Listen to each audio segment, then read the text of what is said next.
Il y a quelques mois, j'ai publié une vidéo sur la cinématique où j'expliquais les paramétrages des trois repères cartésiens, cylindriques et sphériques, ainsi que la définition des vecteurs position, vitesse et accélération. Aujourd'hui, on passe à l'étape suivante. Dans cette vidéo, on va explorer les lois de Newton, en particulier le principe fondamental de la dynamique. On parlera des forces, des référentiels galiléens, et on appliquera tout ça à deux cas très classiques, le cas de la chute libre avec frottement et sans frottement. Si ce genre de vidéo vous aide, pensez à vous abonner et à laisser un pouce bleu pour me le faire savoir. Vous êtes sur Prépa Sorcier, faites chauffer vos projectiles et c'est parti.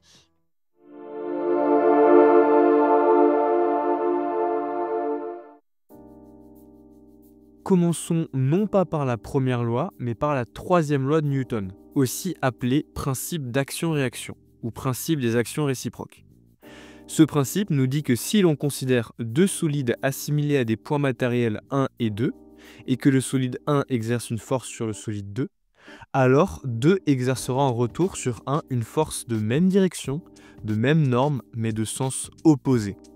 Formellement, si le point B exerce sur le point A une force F de B sur A, alors cette force est exactement opposée à F de A sur B, soit F de B sur A est égal à moins F de A sur B. Considérons par exemple notre solide rouge que nous assimilons à un point matériel soumis à son propre poids, et plaçons-le sur une surface plane bleue. Dans ce cas, rouge exercera la force P sur bleu, et la surface bleue exercera une force normale au support, notée N, qui sera égale à moins P. Je précise que la réaction normale au support n'est pas toujours égale à moins P, étant donné que la réaction normale au support s'obtient généralement par un petit calcul. Passons à présent au principe qui est sans doute le plus important, le principe fondamental de la dynamique. Ce principe est le suivant. Dans un référentiel galiléen, un point matériel m de masse m, soumis à un ensemble de forces, suit la relation fondamentale de la dynamique. Masse fois vecteur accélération est égale à la somme de toutes les forces que l'on appelle résultantes des forces. Si vous êtes dans une formation scientifique, vous allez entendre ce principe un grand nombre de fois. Ainsi, essayons de le comprendre dès sa première énonciation. Pour y voir plus clair, plaçons-nous dans un référentiel que l'on suppose galiléen. Plaçons un corps S assimilé à un point matériel et soumis à plusieurs forces extérieures que l'on peut représenter par des vecteurs rouges. Comme ces forces sont des vecteurs, on peut les additionner pour obtenir un vecteur résultant, une force résultante, qui correspond à la somme de toutes les forces appliquées à S. Cette force résultante possède une direction, un sens et une norme.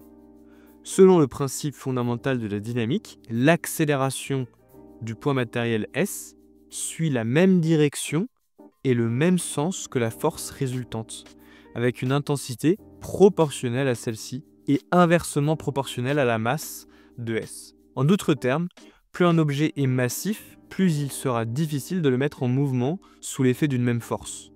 La masse caractérise donc l'inertie d'un point matériel, c'est-à-dire sa résistance face aux variations de mouvement. Vient alors notre dernière loi qui est la première loi de Newton, qui est le principe d'inertie. Cette loi nous dit qu'il existe des référentiels appelés référentiels galiléens dans lesquels tout point matériel isolé reste soit au repos, c'est-à-dire immobile, soit en mouvement rectiligne uniforme.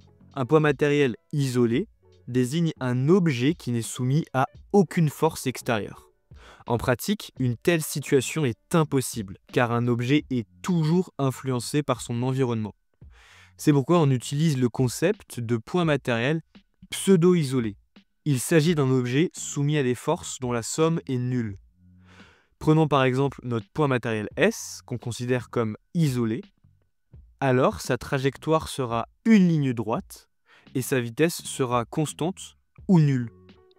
Ce principe implique l'existence de référentiels galiléens. Expliquons cela tout de suite. Parlons de quelques référentiels que l'on retrouve très souvent dans nos exercices de mécanique. Commençons par le référentiel de Copernic. Dans ce référentiel, l'origine est le centre de gravité du système solaire, qui est quasiment au centre du Soleil. Ensuite, on définit 3 axes pointant vers des étoiles fixes très éloignées. Ce référentiel est adapté à l'étude des trajectoires des planètes dans notre système solaire. On passe ensuite au référentiel géocentrique, dont l'origine est le centre de la Terre, dans lequel on a placé 3 axes pointant eux également vers des étoiles fixes très éloignées. Dans ce référentiel, on considère la rotation de la Terre. Ce référentiel est par exemple idéal si vous faites l'étude d'un satellite géostationnaire, du télescope Hubble ou d'un objet céleste gravitant autour de la Terre. Enfin, nous avons le référentiel terrestre, qui est celui que l'on utilise le plus fréquemment pour décrire le mouvement des objets du quotidien. Il est particulièrement adapté pour étudier l'oscillation des arbres sous le vent, le déplacement des voitures en ville, la trajectoire d'un projectile lancé en classe, ou encore les échanges de balles lors d'une partie de beach volley sur la plage. Ce référentiel est souvent appelé référentiel du laboratoire. Notez que le référentiel terrestre n'est pas exactement galiléen, car l'on ne considère pas la rotation de la Terre. Les référentiels terrestres, géocentriques et coperniciens sont des référentiels qui sont de plus en plus galiléens. Un exemple assez célèbre qui nous montre que le référentiel terrestre n'est pas exactement galiléen est l'exemple du pendule de Foucault, qui, lorsqu'il oscille pendant un temps très long, gardera le même plan de rotation initial, ce qui engendre sa rotation par rapport au référentiel terrestre. Autrement dit, le plan d'oscillation du pendule de Foucault tournera par rapport au référentiel terrestre. Maintenant qu'on a défini toutes ces choses-là, définissons quelques grandes catégories de forces. On commence par définir la force de rappel d'un ressort. Lorsque l'on définit cette force, on parle souvent d'une masse M accrochée au bout d'un ressort de paramètre KL0. K est la raideur du ressort en newtons par mètre. Plus un ressort est raide, et plus il faudra de force pour le comprimer ou l'allonger. L0 est la longueur à vide du ressort, c'est-à-dire la longueur du ressort lorsqu'il n'est soumis à aucune force. Puis, on définit un vecteur unitaire que l'on appelle U extérieur, allant de l'origine du ressort vers la masse ponctuelle de norme 1. Ce ressort est de taille L. C'est l'allongement réel après que l'on ait appliqué l'effort. On a donc la force de rappel valant moins KL moins L0 U extérieur. Pour bien comprendre, si j'ai une longueur L valant la longueur à l'origine, alors naturellement, on n'est ni en train de comprimer le ressort, ni en train de l'allonger. Donc la force de rappel est dans ce cas nulle. Et cela se démontre bien, car L moins L0 sera nul, donc le vecteur de la force de rappel sera égal au vecteur nul. Ensuite, si j'allonge le ressort, c'est-à-dire si L est plus grand que L0, alors dans ce cas, le ressort tirera la masse vers l'arrière, c'est-à-dire dans le sens opposé à U extérieur. Cela se montre encore une fois, car on aura L moins L0 qui sera positif. Donc, comme il y a un signe moins devant moins K, alors la force sera négative par rapport au vecteur U extérieur. Pour finir, si on comprime notre ressort, c'est-à-dire si L est plus petit que L0, alors dans ce cas, le ressort poussera la masse vers l'extérieur. Ce qui se démontre encore une fois avec notre expression, car L moins L0 sera négatif, on a donc le produit de deux signes moins, ce qui donne une force qui sera dans le même sens que U extérieur. Ensuite, on a le poids, qu'on ne présente plus, le classico des forces de la vie courante. Le poids P vaut M fois le vecteur G. Le vecteur G correspond à l'attraction terrestre et s'exprime en mètres par seconde au carré. On détaillera dans les prochains chapitres la manière dont on calcule l'attraction terrestre. On a ensuite la tension dans un fil, que l'on peut définir comme une norme T portée par un vecteur unitaire allant de la masse ponctuelle vers l'origine. Dans notre cas, la condition pour que le fil reste tendu est que la norme T soit toujours positive. Puis, on a la force de frottement fluide. Si l'on prend un objet évoluant à une vitesse v dans un milieu visqueux, il subira une force valant moins lambda fois le vecteur de la vitesse v. Cependant, ce qui est super important de mentionner est que le coefficient lambda dépend à vitesse faible des caractéristiques du fluide et des dimensions de l'objet, et à vitesse élevée, il peut dépendre également de la vitesse de l'objet. Pour un avion, par exemple, on appelle cette force la traînée aérodynamique. Petite pause, si pour l'instant cette vidéo t'aide à comprendre la mécanique newtonienne, fais-le moi savoir en mettant un pouce bleu sur cette vidéo, ça soutient la chaîne et ça me motive grandement pour continuer à faire des vidéos de ce genre. Et d'ailleurs, j'en profite aussi pour remercier les différents donateurs. Vous pouvez aussi soutenir la chaîne en faisant un don directement via YouTube. Maintenant qu'on a dit tout ça, on peut reprendre la vidéo.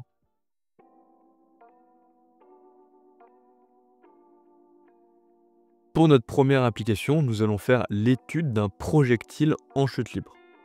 Pour ce faire, on va se placer dans un repère cartésien.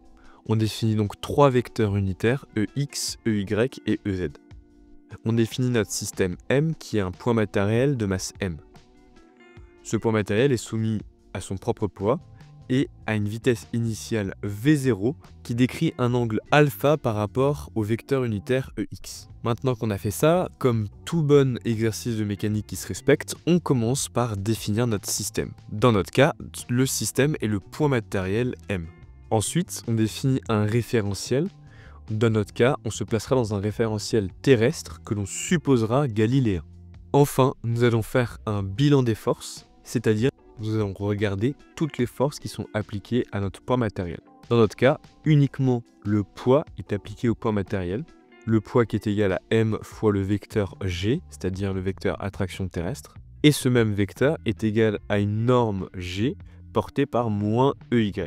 Ensuite, on peut exprimer le vecteur accélération en coordonnées cartésiennes. Si jamais vous n'êtes pas à l'aise là-dessus, j'ai fait une vidéo détaillée sur la cinématique. En l'occurrence, on part du vecteur position qui est égal à x, ex, z, y, ey, et le vecteur vitesse qui est égal à la dérivée du vecteur position, qui dans notre cas nous donne x.ex plus z.ez plus y.ey.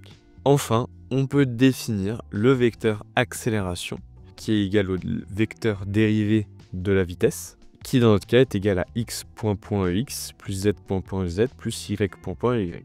Je rappelle que x correspond à la dérivée temporelle de la coordonnée x. Et donc x correspond à la dérivée seconde de la coordonnée. Ensuite, on peut appliquer un principe fondamental de la dynamique, ou PFD, que l'on applique au point M. Ce principe fondamental de la dynamique, ou deuxième loi de Newton, nous dit que la somme des forces extérieures appliquées à ce point matériel est égale à la masse fois le vecteur accélération. La somme des forces extérieures, il n'y en a qu'une seule, c'est le poids, qui est égal à la masse fois l'accélération. Les masses se simplifient, et on a donc, lorsque l'on projette nos vecteurs dans notre repère cartésien, nous pouvons déterminer une équation qui vaut moins GEY, qui est égale à x.ex plus z.ez plus y.ey. Maintenant qu'on a fait ça, notre but ici est de déterminer les coordonnées du vecteur position. Pour ce faire, nous allons déterminer le vecteur vitesse en primitivant le vecteur accélération. Pour ce faire, nous allons déterminer les composantes de la vitesse en primitivant les composantes de l'accélération. Mais avant ça, nous allons projeter, suivant EX, nos équations. Ce qui nous fait, suivant EX du x point qui est nul, suivant Y du y point qui est égal à moins g, et suivant Z du z point qui est égal à 0. Lorsque l'on primitive, x point est égal à 0, lorsque l'on primitive, ça veut dire que x point est égal à une constante, que l'on appellera v0x. Y point sera égal à moins g fois t plus une constante, qui est égale à v0y. Et ensuite, z point sera égal simplement à une constante, qui sera égale à v0z. En l'occurrence, ici, on peut s'intéresser à nos conditions initiales. V0, le vecteur V0 est égal à V0 cosinus alpha fois EX plus V0 sinus alpha fois EY. C'est le vecteur V0 projeté dans notre repère cartésien. On a donc notre condition initiale, à t qui est égal à 0. On est capable d'identifier nos constantes, V0 qui est égal à V0 cosinus alpha, V0y qui est égal à V0 sinus alpha, comme le moins g fois t s'annule puisque t est égal à 0. Et V0z est égal à 0. Nous avons donc du x point de t qui est égal à V0 cosinus alpha, y point de t qui est égal à V0 sinus alpha moins g fois t, puis z point de t qui est égal à 0. On vient de déterminer les composantes du vecteur vitesse. On peut donc, encore une fois, primitiver pour déterminer les composantes de notre vecteur position. Puisque je le rappelle, le vecteur vitesse est la dérivée du vecteur position, donc le vecteur position est la primitive à une constante près du vecteur vitesse. La même chose pour le vecteur accélération et le vecteur vitesse. On a donc, suivant la coordonnée x, du v0 cosinus alpha fois t plus une constante x0, suivant y, lorsque l'on primitive moins gt, on obtient du moins 1 demi de g fois t au carré. Si vous avez le moindre doute, vous pouvez dériver moins 1 demi de g fois t au carré, ce qui nous fait du moins gt, comme on a le 2 qui tombera de la puissance 2 pour simplifier le 1 demi. Et ensuite, zt qui est égal à une constante qu'on appellera z0. Maintenant qu'on a fait tout ça, encore une fois, on va essayer de déterminer ces constantes en déterminant notre condition initiale. À t qui est égal à 0, notre vecteur position initiale est égal au vecteur nul. C'est très facile, dans notre cas, on peut donc identifier que toutes nos constantes sont nulles. Ainsi, on est capable de déterminer le vecteur position qui a sa composante suivant x qui est égale à v0 cosinus alpha fois t, suivant y qui est égal à moins 1 demi de g fois t au carré plus v0 sinus alpha fois t, et suivant z qui est simplement égal à 0.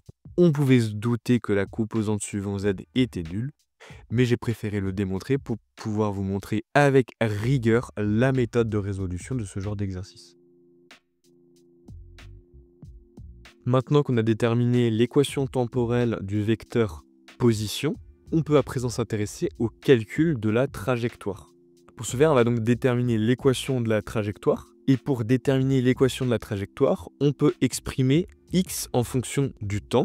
En l'occurrence, x est égal à v0 cosinus alpha fois t. Et donc, une fois qu'on a exprimé cette équation, on peut exprimer le temps en fonction de x. En l'occurrence, ici, le temps en fonction de x est égal à x sur v0 cosinus alpha. Et on aimerait déterminer une équation de la forme non pas y en fonction du temps, mais y en fonction de x.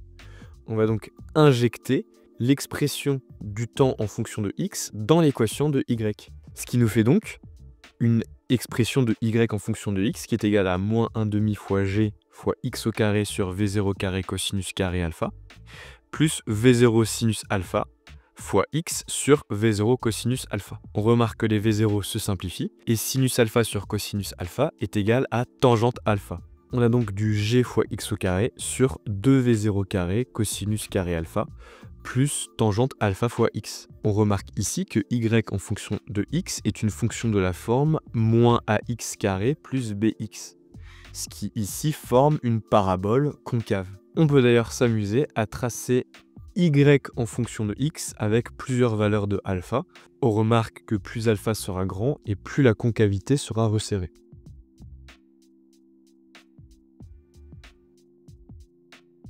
Maintenant qu'on a déterminé l'équation de la trajectoire, on peut déterminer la hauteur maximum, y max.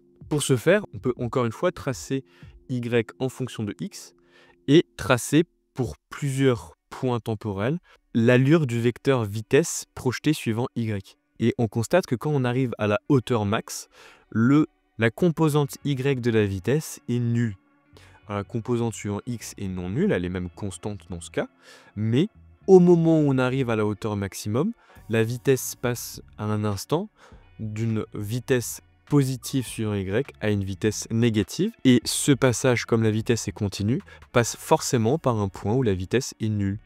Et ce point où la vitesse est nulle, suivant y, est le point où la hauteur y est maximum. On va donc chercher le temps Tmax tel que y point de Tmax, c'est-à-dire vy de Tmax, est nul. Ce qui nous fait du moins gtmax plus v0 sinus alpha qui est égal à 0. Et on peut très facilement déterminer l'expression de Tmax qui est égale à v0 sinus alpha sur g. À présent, on va déterminer la position pour ce temps Tmax qui correspond à notre hauteur maximale y max. En l'occurrence ici, ça nous fait du moins 1 demi de g fois Tmax au carré plus v0 sinus alpha fois Tmax, et on injecte simplement l'expression que nous avons trouvée. On constate que les g se simplifient, et surtout, on constate aussi qu'on va faire apparaître une expression à droite et à gauche qui est identique. On a donc l'expression de y max qui est égale à v0 sinus alpha au carré sur 2g. Maintenant qu'on a la hauteur maximum, on peut s'intéresser à la portée maximum, x max. Alors, le raisonnement va être assez similaire. On va tracer une parabole. On constate ici que la portée maximale est atteinte lorsque le projectile retombe, c'est-à-dire lorsque y de t est égal à 0. Et en l'occurrence, on va donc chercher t tel que y de t est égal à 0. Et en l'occurrence, ce t, on l'appellera tp pour le temps de la portée. Ça nous fait du moins 1/2 de g fois tp plus v0 sinus alpha fois tp, qui est égal à 0. On peut factoriser par tp. En l'occurrence, ça veut dire que tp est égal à 0. On ne prendra pas en compte cette solution parce que lorsque tp est égal à 0, c'est à l'instant initial où on tire. Et ensuite, on peut continuer et on a donc l'autre terme qui est égal à 0, ce qui nous fait du tp qui est égal à 2v0 sinus alpha fois g. On va essayer de chercher la position x à ce temps-là, au temps où le projectile retombe. On appelle ce x-là x max, et ce x max, on n'a plus qu'à injecter notre expression de TP qu'on a trouvée, ce qui nous fait du 2v0 carré cosinus alpha fois sinus alpha sur g, et il va y avoir une petite astuce que je vais vous montrer. Une petite règle trigonométrique de cosinus alpha fois sinus alpha est égal à sinus 2 alpha. Et donc, on peut encore une fois simplifier, ce qui nous fait du x max qui est égal à v0 carré sinus 2 alpha sur g. Et voilà. Si on résume, dans cette application, on a commencé par définir notre système, notre référentiel et on a fait un bilan des forces. En connaissant les forces, on a pu, grâce à un principe fondamental de la dynamique, déterminer le vecteur accélération. En ayant la connaissance du vecteur accélération, on a pu déterminer le vecteur vitesse et le vecteur position à chaque fois en primitivant à une constante près qu'on a déterminée grâce à nos conditions initiales. Puis pour finir, on a déterminé l'équation de la trajectoire en exprimant le temps en fonction de x et en l'injectant dans notre fonction y. Puis, on a déterminé la hauteur maximum et la portée maximum de notre projectile. À présent, nous allons faire l'étude du mouvement d'un projectile en chute libre avec frottement. On commence par définir un repère cartésien EX, EY, EZ. On peut ensuite définir la vitesse à l'origine, V0, qui décrit un angle alpha par rapport au vecteur EX. Ensuite, on trace notre poids matériel M de masse M, qui est dans notre cas soumis au poids et soumis à une force de frottement que l'on appellera F. Cette force de frottement est dans la même direction que V, la vitesse, mais de sens opposé.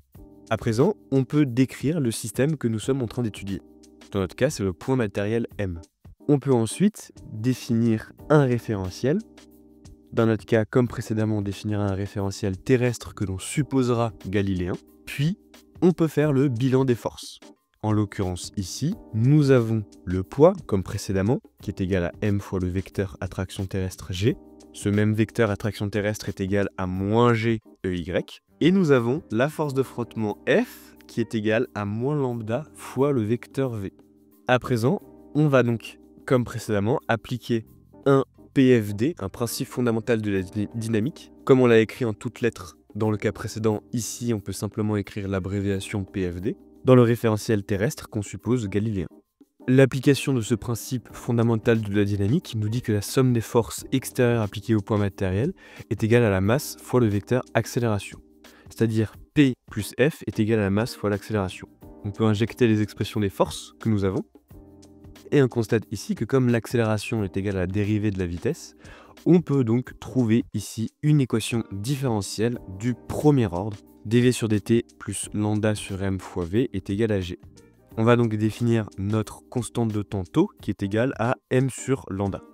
Maintenant qu'on a dit ça, on rappelle, dans le cas d'une équation différentielle du premier ordre, que la vitesse t est égale à la somme d'une solution particulière plus une solution homogène. On va donc commencer par définir notre solution homogène. La solution homogène est solution de dvht plus vht sur taux qui est égal à 0, le vecteur nul. Et donc, nous avons le vecteur vht qui est égal à un vecteur a, une constante a, exponentielle moins t sur taux. Ensuite, pour notre solution particulière, nous avons cette fois-ci l'équation avec notre second membre g. Et la solution de cette solution particulière est égale à taux fois le vecteur g. On peut donc sommer nos deux solutions pour obtenir la vitesse v de t qui est égale à a exponentielle moins t sur tau plus tau g. Ensuite, pour déterminer la constante a, on peut exprimer notre condition initiale qui nous dit que lorsque t est égal à 0, v de 0 est égal au vecteur v0 qu'on avait défini précédemment. Et on a donc a qui est égal à v0 moins tau g, qu'on peut injecter dans notre équation. Ce qui nous fait donc du v de t qui est égal à v0 moins tau g exponentielle moins t sur tau. À présent, nous allons projeter notre vitesse dans ses coordonnées cartésiennes. On va donc projeter la vitesse v0 suivant ex et y et le vecteur g suivant ey.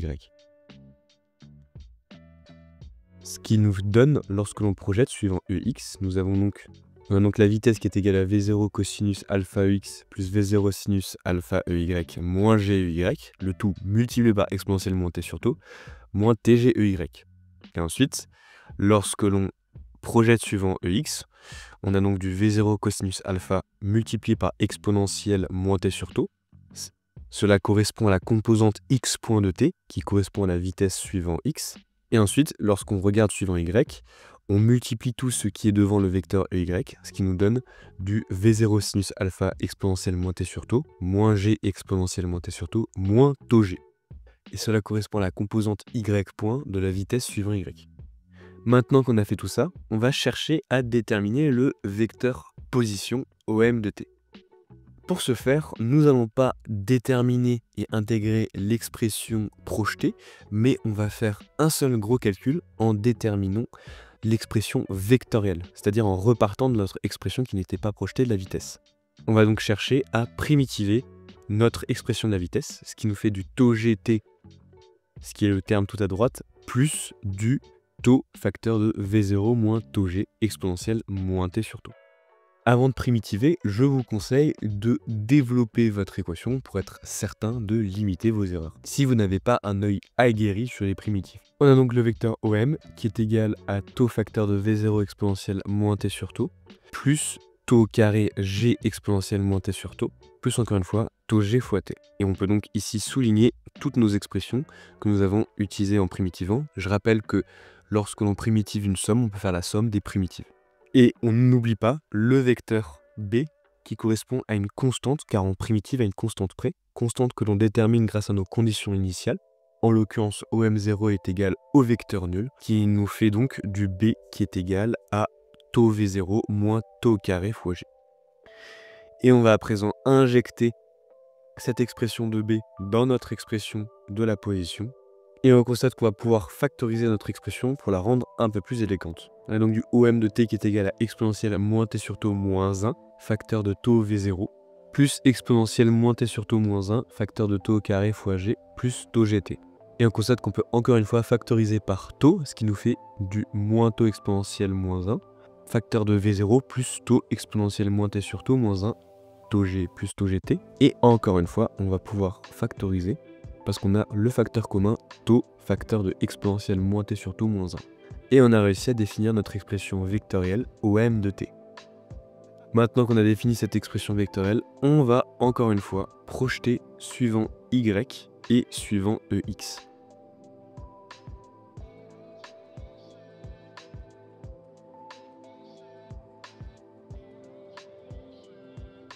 Ce qui nous fait suivant ex du x de t qui est égal à tau facteur de 1 moins exponentielle moins t sur tau v0 cosinus alpha, et suivant y de t qui est égal à tau carré facteur de 1 moins exponentielle moins t sur tau fois g, plus 1 moins exponentielle moins t sur tau facteur de tau v0 sinus alpha moins tau gt. Encore une fois, on va factoriser notre expression pour avoir une expression plus élégante, qui nous fait du y de t qui est égal à tau facteur de v0 sinus alpha plus tau g, facteur de 1 moins exponentielle moins t sur tau, le tout moins tau gt. Maintenant qu'on a fait ça, on va s'intéresser à la hauteur max, y max.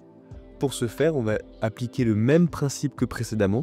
On va chercher le temps t max, tel que la vitesse en t max est égale à 0. C'est-à-dire, on cherche t max tel que v0 sinus alpha plus tau g facteur de exponentielle moins t max sur tau moins tau g est égal à 0. Ici, on a une inconnue, c'est t max, et il va falloir appliquer la fonction log pour pouvoir extraire ce t max. On rappelle que lorsque l'on exprime la fonction log, on exprime des deux côtés. Et comme on a un moins devant, on peut donc inverser le dénominateur et le numérateur de l'autre côté de notre équation. Ce qui nous fait du Tmax qui est égal à taux facteur de ln de taux g plus V0 sinus alpha sur taux g. Maintenant qu'on a déterminé notre expression de Tmax, on va chercher donc y de Tmax, c'est-à-dire on va injecter notre expression de Tmax dans l'équation de la position. Le calcul est assez dense, mais si on pose bien les choses, on peut très bien s'en sortir.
Et lorsque l'on pose et qu'on procède étape par étape, on obtient une hauteur max y max qui est égale à taux facteur de V0 sinus alpha moins g fois taux fois ln de taux g plus V0 sinus alpha sur taux g.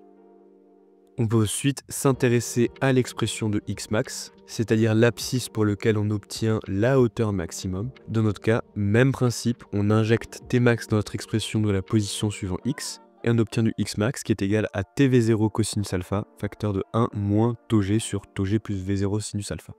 On arrive presque au bout de cette application. On va à présent se demander ce qu'il se passe pour un temps long, c'est-à-dire lorsque t tend vers plus l'infini. En l'occurrence, si on s'intéresse à la coordonnée suivant x, lorsque le temps tend vers plus l'infini, on a exponentielle de moins t sur taux qui tendra vers 0, et donc la position tendra vers taux v0 cosinus alpha. Qu'est-ce que cela veut dire? Ça veut dire que suivant la position x, on obtiendra une asymptote verticale qui sera égale à taux v0 cosinus alpha. Même chose à présent suivant la vitesse. X point de t tend vers 0 lorsque le temps tend vers plus l'infini. Et on rappelle l'expression de Vy, qui dans notre cas, lorsque le temps tend vers plus l'infini, exponentielle moins t sur taux tendra vers 0, et donc la vitesse tendra vers moins taux g. Elle tendra vers une constante. On a donc Vx qui tend vers 0 et Vy qui tend vers moins taux g. À présent, on peut tracer l'allure du projectile. Lorsqu'il n'a pas de frottement, c'est la courbe rouge, cela correspond à une parabole comme on l'a décrit précédemment. On constate que la courbe décrit une asymptote verticale. Pour avoir une interprétation physique de la chose, on peut garder en mémoire le lancer d'un volant de badminton. Lorsque vous lancez un volant de badminton, au bout d'un temps un petit peu long, le volant de badminton décrira une courbe, puis sur la fin de son lancer, décrira une trajectoire parfaitement rectiligne qui tombera de haut en bas. C'est exactement ce phénomène d'asymptote verticale qui se produit. Et voilà, si on résume, on a commencé par décrire notre système, notre référentiel, faire notre bilan des forces. On a appliqué notre principe fondamental de la dynamique. On a donc trouvé une équation différentielle du premier ordre que nous avons intégrée pour déterminer une expression vectorielle de notre vitesse. Nous avons ensuite projeter cette équation suivant ses coordonnées cartésiennes Ex et Ey. Une fois qu'on a fait ça, on a gardé notre expression vectorielle pour déterminer l'expression de la position, que nous avons encore une fois projetée, et puis nous avons déterminé la hauteur y max en déterminant le temps max pour lequel la vitesse suivant y s'annule, et nous avons déterminé les coordonnées y max et x max. Ensuite, pour un temps long, c'est-à-dire pour un temps qui tend vers plus l'infini, on constate qu'il y a une asymptote verticale et on a ensuite déterminé notre vitesse limite. Puis pour finir, on a effectué un tracé de la courbe pour déterminer l'allure de la courbe avec frottement et sans frottement. Cette vidéo est à présent terminée. N'hésitez pas à mettre en commentaire d'éventuelles questions sur des points que vous n'avez pas compris. Partagez cette vidéo si elle vous a aimé et n'hésitez pas à mettre un pouce bleu pour soutenir la chaîne.